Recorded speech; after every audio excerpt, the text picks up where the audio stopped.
अस्सलामुअलैकुम। उम्मीद करता हूँ आप सब लोग खैरियत से होंगे। My name is Mohammed Mudassar and I am a PhD student. सबसे पहले माजरत, मैं कुछ दिनों से मैं वीडियोस नहीं बना सका, उसकी कुछ रीज़न थी और उसकी वजह ये थी कि मैं इस वक्त पाकिस्तान में हूँ और कुछ पर्सनल रीज़न्स की वजह से मैं बिल्कुल भी कोई भी वीडियो नहीं बना सका। और आज की जो वीडियो है वो है यूकेएस, जो university of Chinese academy of sciences है, जिसमें मैं खुद भी पढ़ रहा हूँ, उसके जो एप्लीकेशन स्टेटस है उसके हवाले से है। स्टूडेंट्स जो है वो बहुत ज़्यादा कंफ्यूज हैं कि उनका जो एप्लीकेशन स्टेटस है, कुछ का सबमिटेड आ रहा है, कुछ का अंडर रिव्यू आ रहा है और कुछ का रिजेक्टेड भी आ रहा है।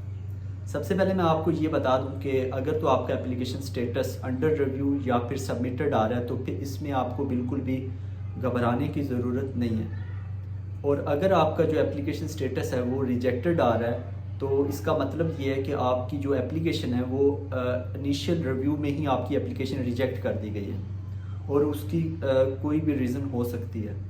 उसकी एक रीज़न ये भी हो सकती है कि आपके पास एक्सेप्टेंस लेटर नहीं था और आपने जो प्रोफेसर सेलेक्ट किया था, जब भी आप एप्लीकेशन सबमिट करते हैं तो आपको पता होगा कि वहाँ पे आपने प्रोफेसर भी सिलेक्ट करना होता है और वो जो आपकी एप्लीकेशन है वो प्रोफेसर के पास भी जाती है और हो सकता है कि उसने जो है वो रिजेक्ट कर दी हो क्योंकि आपके पास एक्सेप्टेंस लेटर नहीं था और उसको स्टूडेंट भी नहीं चाहिए था, जो प्रोफेसर जो आपने सेलेक्ट किया था। ये भी एक वजह हो सकती है। उसके अलावा कोई डॉक्यूमेंट ऐसा था जो बहुत ज़रूरी था और वो मिसिंग था, उसकी एक वजह ये भी हो सकती है। इस वजह से जो है आपकी जो एप्लीकेशन है वो इनिशियल रिव्यू में ही आपकी एप्लीकेशन रिजेक्ट कर दी गई है। और जिनकी एप्लीकेशन का स्टेटस अंडर रिव्यू या फिर सबमिटेड आ रहा है तो उनके अभी इंटरव्यूज़ शुरू हो चुके हैं। फरवरी, मार्च और अप्रैल तक ये इंटरव्यूज़ चलेंगे और मुख्तलिफ इंस्टीट्यूट्स का मुख्तलिफ जो है वो टाइम फ्रेम होगा जिसमें वो इंटरव्यूज़ कंडक्ट करेंगे। और इस इंटरव्यूज़ में किस किस तरह के क्वेश्चन पूछे जा सकते हैं, इसके ऊपर मैं सेपरेट एक वीडियो बनाऊंगा और आपको बताऊंगा कि किस तरह के क्वेश्चन पूछे जा सकते हैं। और इसके बाद ये जब आपका इंटरव्यू हो जाएगा यूकेएस में, अभी मैं यूएसटीसी पर भी आऊँगा, जो दूसरी यूनिवर्सिटी है जो आंसू स्कॉलरशिप के अंडर आती है, USTC, university of science and technology of China.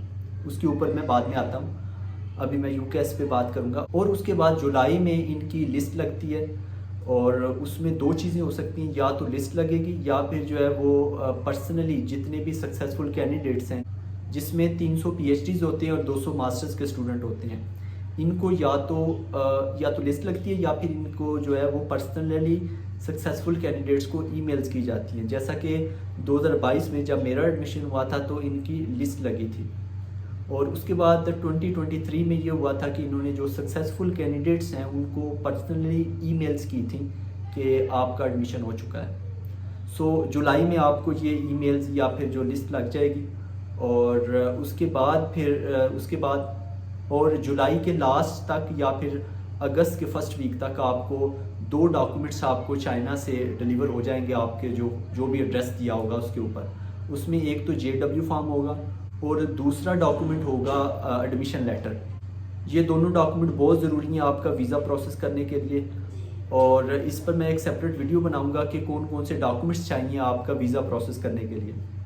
और जुलाई में जब आपको ईमेल आएगी कि आपका एडमिशन हो चुका है तो तब आपका स्टेटस चेंज हो जाएगा, अंडर रिव्यू या सबमिटेड से आपका हो जाएगा एडमिटेड।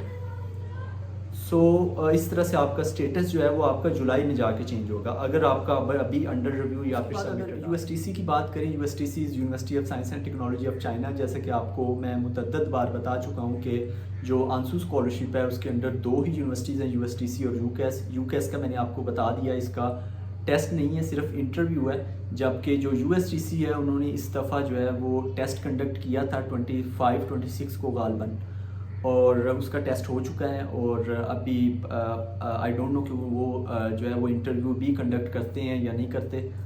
तो उसके बाद जो है उनका भी एप्लीकेशन का स्टेटस जो है वो चेंज होगा जुलाई में। जो लिस्ट लगेगी वो दोनों की एक साथ लगेगी, जिन जिन लोगों ने आंसू स्कॉलरशिप के लिए अप्लाई किया उनकी।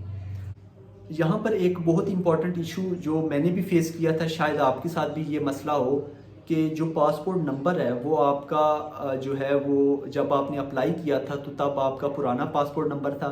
अभी जब आपने वीज़ा फ़ाइल करना है तो आपके पास नया पासपोर्ट है, क्योंकि वो पुराने वाला जो आपने एडमिशन में अप्लाई करते वक्त आपने लिखा था वो एक्सपायर हो गया तो आपने अभी नया बनवा लिया, तो आपके पास अभी नया पासपोर्ट है। तो इस सूरत हाल में क्या करना चाहिए? तो इस सूरत हाल में आपने बिल्कुल भी घबराना नहीं है। आपने अपने सारे डॉक्यूमेंट्स कंप्लीट करने हैं, और जब आप वीज़ा फ़ाइल करें जैरीज़ ऑफिस में, तो वहाँ पर आपने दोनों डॉक्यूमेंट्स, दोनों पासपोर्ट जो है वो आपने उनको देने हैं, ताकि उनको पता चल जाए कि जो JW फॉर्म है उसके ऊपर पुराने पासपोर्ट का नंबर है, और जो वीज़ा लगेगा वो उनके नए पासपोर्ट के ऊपर लगेगा। तो ये इशू मैंने भी फेस किया था। ये थी आज की वीडियो, और जो नेक्स्ट वीडियो होगी वो इंटरव्यू के हवाले से होगी, क्योंकि इंटरव्यू अभी शुरू हो चुके हैं। और मिलते हैं अगली वीडियो में, तब तक के लिए इजाज़त दीजिए। अल्लाह निगहबान।